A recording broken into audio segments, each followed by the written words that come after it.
Hola, welcome to Financially Savvy in 20 Minutes, a bilingual podcast that shares interviews with self-made millionaires, financially savvy investors, and all things financial literacy and dinero. Your host, Natalie Torres, is a two-time TEDx speaker and award-winning author, investor, and financially savvy Latina that has been featured on NBC, Telemundo, and Forbes as a financial literacy and mental health advocate. She is joined by her co-host, Vera Eatley, an author, investor, and seasoned insurance professional. Hello. Welcome to Financially Savvy in 20 Minutes. It's the new year, right? Oh my gosh. Happy New Year. I'm going to be saying that all month. Well, listen, everyone. You have known Financially Savvy Latina, aka Natalie, aka FinSav Latina, aka all of the above. But the thing is, we do have some new listeners. And I think every year you get even more exposure. And I thought it would be fun to kind of do like a, reintroduce yourself type of episode where I ask you a couple questions so you can kind of tell us what's going on in your world and, what you're up to. And people that don't know you get to know you again. Oh, I like that. And it's funny. It's good to do these type of interviews sometimes because we forget to acknowledge what we've been up to and that it's a journey. It really is to get to where we are. So likewise, I think it'll be good for people to kind of hear what we're doing and what we're up to. Yeah, I think there have been a lot of changes, so we'll touch upon that in a sec. But can you tell us just, a couple of words, who you are in terms of the financially savvy Latina?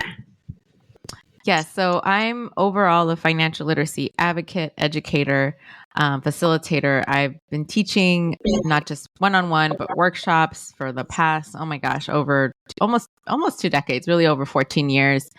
And for me, I do it bilingual when I can. And obviously we create content, not just through the podcast, through videos. I do tons of collaborations and partnerships with other companies and on-air financial experts. So if you see me on Univision, Telemundo, which actually this morning I'm going to be on another segment. And so there's those opportunities that I get to use those platforms to share my knowledge and education on financial literacy and the experiences that I've had, not just me personally, but clients and people that I've worked with. And one of the coolest things that I'm up to is actually next week, depending what state you're in, I'm going to be in some of the biggest metropolitan news stations doing financial literacy segments. So look out for that depending where you are in the country. But it's been a journey for sure. So the fact that you and I have been doing this 8 seasons now, I mean, gosh, we're going into the 9th year, which I can't even think about that right now. But that's a little nutshell of who I am in the career financial side. Yeah. And I did want to ask one question because I know that on social and occasionally I'll get asked if you take on one-on-one clients or if your preference is obviously to share the message with as large an audience as you can. Yeah, I really don't anymore. One-on-one, at least. I do sometimes, but not as much. One, just because it is a lot more time consuming and financially, it's a lot more lucrative when I do group setting workshops and, it's funny to say influencer, but that type of realm. So, I am doing a few commercials coming up. I do a lot of collaborations and partnerships with organizations, especially nonprofits that I believe in.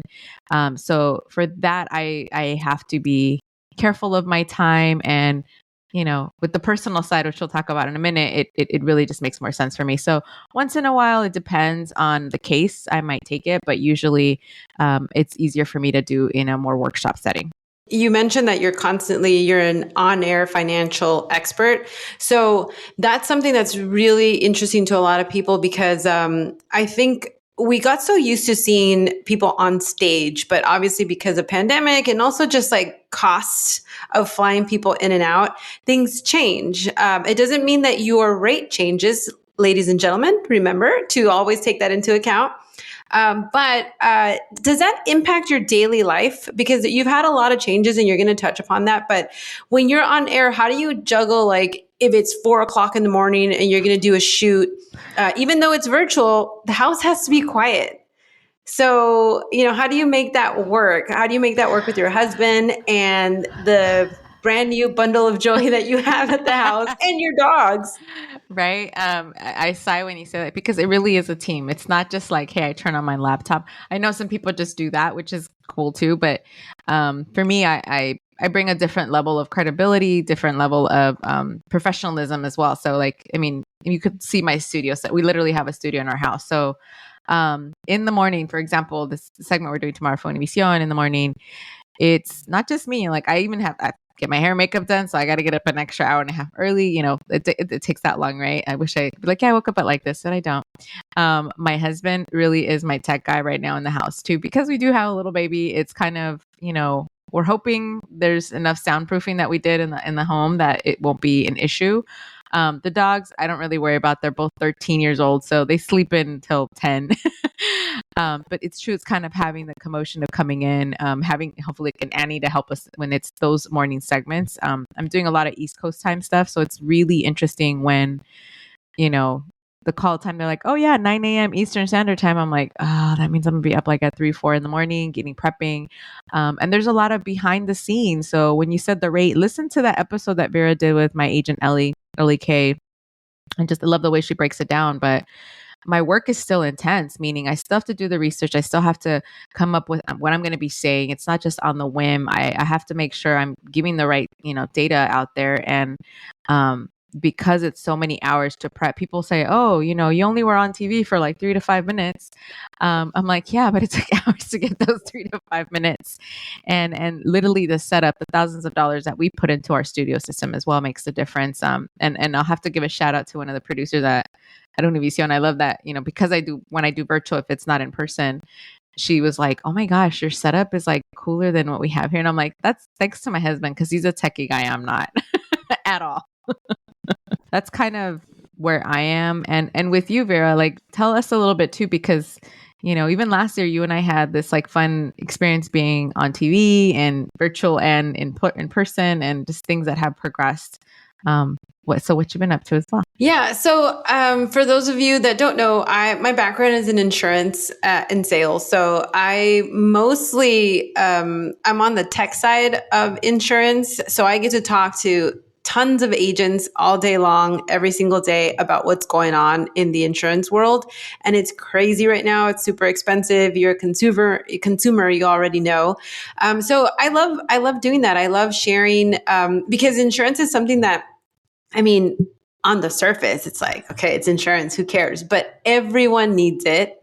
I find, especially for folks of color, regardless of your gender, is there's just so much opportunity in this industry, and that's why I stay in there, and that's why I advocate for it, and I push it. And I love when people ask, "What do you do?" I'm like, "I'm in insurance." I don't just say I do this or that. There's just so many avenues in insurance, and I feel like just like in the financial world, you get to explore so many sides of it, and there's huge opportunity. So if you're thinking about like, what do I want to do? Look into insurance. It's really, really fun. It impacts our daily lives, as I said, and I just stay really busy with that. A lot of times I get asked on podcasts, another podcast, or chatting, and this podcast just keeps us busy because there's always something to talk about. And insurance falls under finances. That's something that, like when the pandemic hit and we had all the shutdowns, all of the insurance agents, fortunately, were still open because it was an essential business. It falls under finances.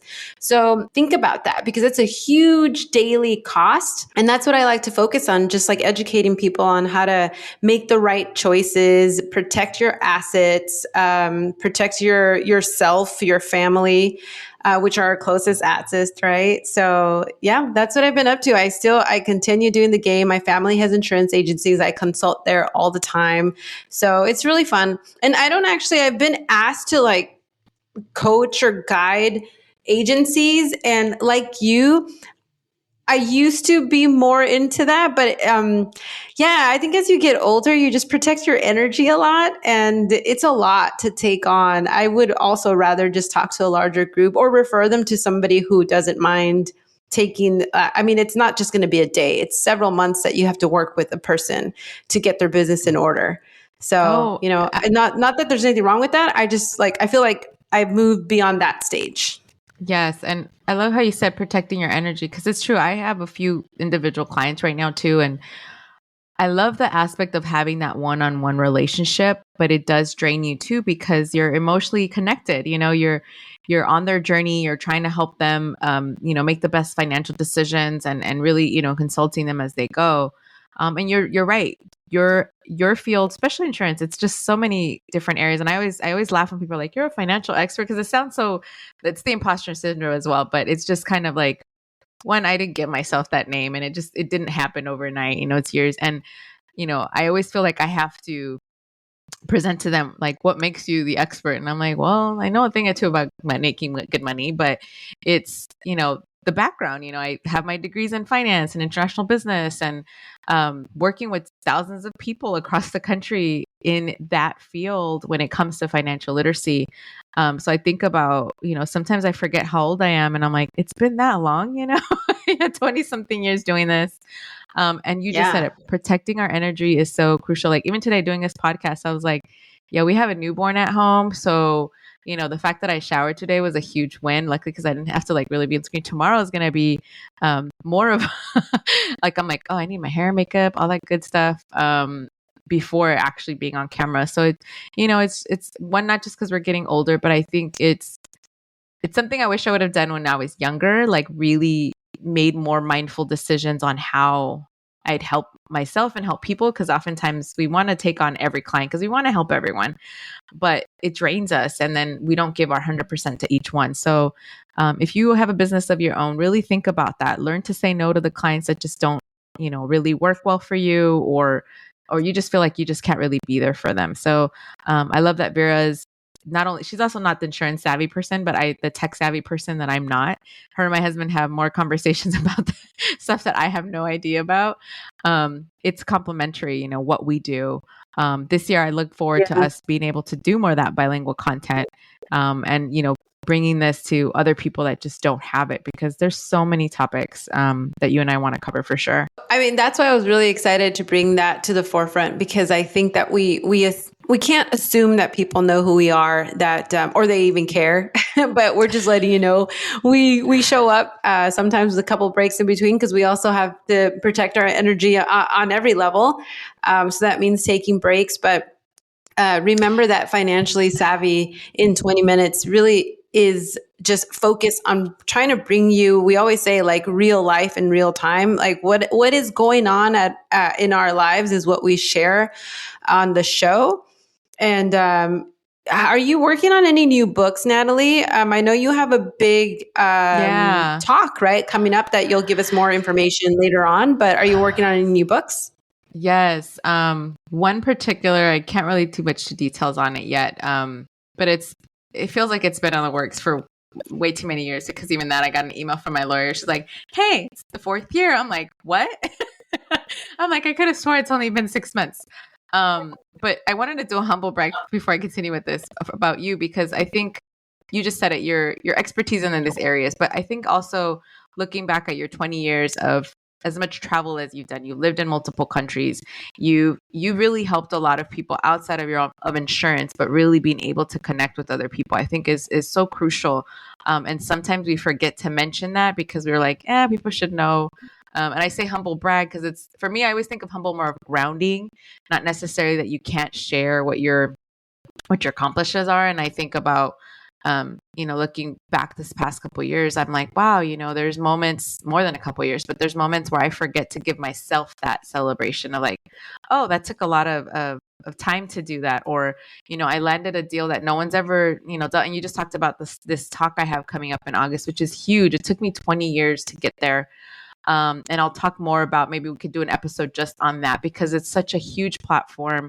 It's been around for 30 something years. And I believe I'll probably be the first Latina to not necessarily try to get on that stage, but hopefully to accomplish it. So I'll explain more in a little bit in the next episode. But it's, it's on the back of my mind. I'm like, this is not 8 months away. Like I really have to hone down on it. And that's part of what's going to go inside with the book too, because it's helpful to share that. Being you and I always say we're unicorns. It's when you do well, hopefully you can bring people along with you, right? But it's also very an unknown territory even scary when you are leading the way. I look at all these amazing, Latinx or just people of color in our space now, which is awesome, which I didn't see 8, 9 years ago. And I think about what they've accomplished, and hopefully have many of us surpassed what we're doing too. But I always think about the trailblazers don't always get the same success. However, we make things happen in order for those people to excel. And that brings me so much joy when I see people. I'm like, they're killing it. That wasn't available a few years ago. And maybe I was the first to go through, like, I always think about a few people that I've had this conversation with where I'm like, oh yeah, I was the first person that they paid for that particular job. And they're like, oh my God, I didn't even think about that. Right. So it's all those things that take place. So I know you and I have a lot going on this year. I definitely want to talk about our foster to adopt process that we're in now. We're super happy, and you and I will do a specific episode just on that, because I think there needs to be more education about the difference between fostering and adopting, or excuse me, going through a private adoption. When you foster, you can adopt as well. But there's all these financial assets, legal access that are also available that people don't understand, because, yeah, it could be extremely expensive. Just a little, I guess, preview. Most people don't know that for private adoption, especially like in California, it depends where you are in the state, it can be like $40,000 to $70,000. But for fostering to adopt, it's a lot less expensive. There is financial and local resources available to the parent, or we call the resource parent. Foster parent is actually an old term. And I love the resource side of it. I love the word itself. It really does help understand that's what us as parents were becoming resources. And if we're lucky enough, if we want to adopt, which we do, that is something that can be very helpful for anyone that wants to become, grow their family. And because it could be extremely expensive with the legal fees, you still have to pay all that stuff to the state. So I'm looking forward to talk a little bit more about that, because there's so many families in need, and so many families that don't know that these services are available to them. I really can't wait to deep dive on that. So stay tuned for that information. But again, I want to remind the audience that we love to receive questions from you. So if you're curious about the things that we do, if you're like, how do I do that? Like Natalie said, we want you to do this and do it better, or find different ways to do what we do to reach more people. Because at the end of the day, the smarter we all are, the savvier we all are with finances, it starts on the personal level first, right? You have to really declutter the soul of all the things that really hold you back, and you move on from there. So I hope that we bring you, some guidance, some tips, a lot of laughs, because there's a lot of ridiculous things that happen to us that are hilarious, and we try to share them here too. So we don't just share all the good, we share our learnings, where sometimes you fall flat on your face, but that's okay. That's how you learn. So Yes. Anything else you want to add, Natalie? Yeah, you asked the question earlier, like, how do I balance? And I think this is a real confession. It's a lot easier to balance when you have an awesome team member, or just people in your life that make it work. You obviously, even yesterday, I was like, yo, I am, baby wouldn't stop crying. He was fussing, and, he was sick last week. We'll talk about that stuff too as well. But I'm not gonna be able to make this episode, or, and the fact that you can jump in, do do what you do. I feel like most of the stuff anyways, but it makes such a difference, because I look at other people that are struggling to keep their podcast going, to keep whatever they're working on, their own business going. And it's because they don't have the right partners to work with. And that's how I keep balance. The fact that I can rely on you to be like, I got this. And, someone that's listening, maybe you want to be on the show and be a co-host or be a part of the team, like reach out to us. And Vera is, I always tell people she's my guru, but seriously, I can't do this enough without you. So that's going to be a little gratitude for me for this year, but that's how I keep balance, is surrounded by the right people. Absolutely. Thank you. Well, everybody, we will talk to you soon. Stay tuned, because we're really excited to share more information on this resource parenting topic, because I think more than we think, there are parents out there that would like to explore the idea. For whatever reason, it doesn't mean that it's not about not being able to have kids. You just want to do it that way because you want to give back to your community. And I'm really excited for you to share that with us, Natalie. So find us on social, send us a message. If you know our phone numbers, text us. We cannot wait to hear from you. Thank you again. To learn more about the podcast, follow us on Instagram at FinSavvy in 20 minutes and catch our interviews on YouTube. If you want to become a sponsor, hire us for your next workshop or speaking engagement, reach out to us at financiallysavvyin20minutes.com or send us a DM. All it takes is 20 minutes out of your day to become financially savvy.